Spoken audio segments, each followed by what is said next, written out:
Welcome to the third part of Steve and Bucky-oriented Captain America movie and the comics parallels. So the first one is from the Captain America Civil War movie. Shield Turtle reappeared.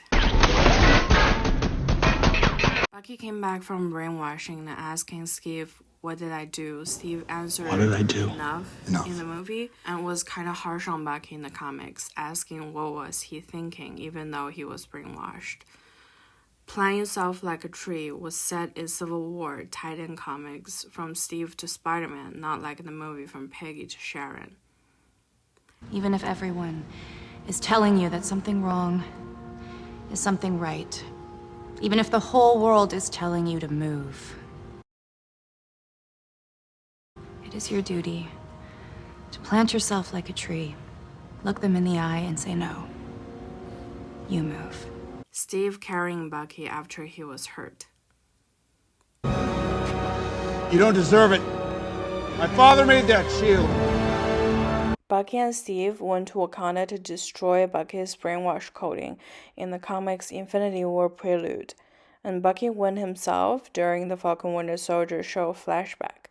During the decoding, Bucky was reminded of the most important memories of his, and a lot of it has Steve in them.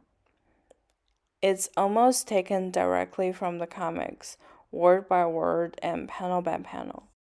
Both in the comics and in the Falcon and Winter Soldier show, there was a Cap who is kind of crazy, is not Steve Rogers, whose Bucky died, and he was driven by revenge and shed a bloodbath to avenge them, basically.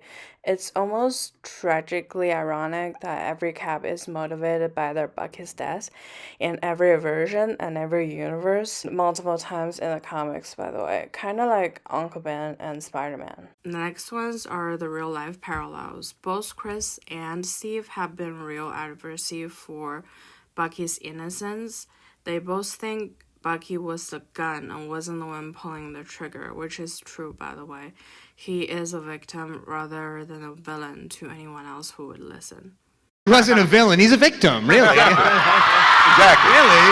It's not his fault. He's brainwashed. Steve and Chris have soft spot for Bucky. I have a soft spot.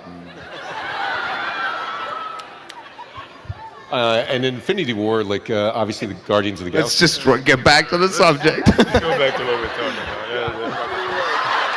Okay, this one wasn't a comic movie parallel, but this is one of my favorite parallels. So I'm gonna show you guys anyways. Both Bucky and Steve thought they deserved better than the world gave them credit for. Dun, dun, dun.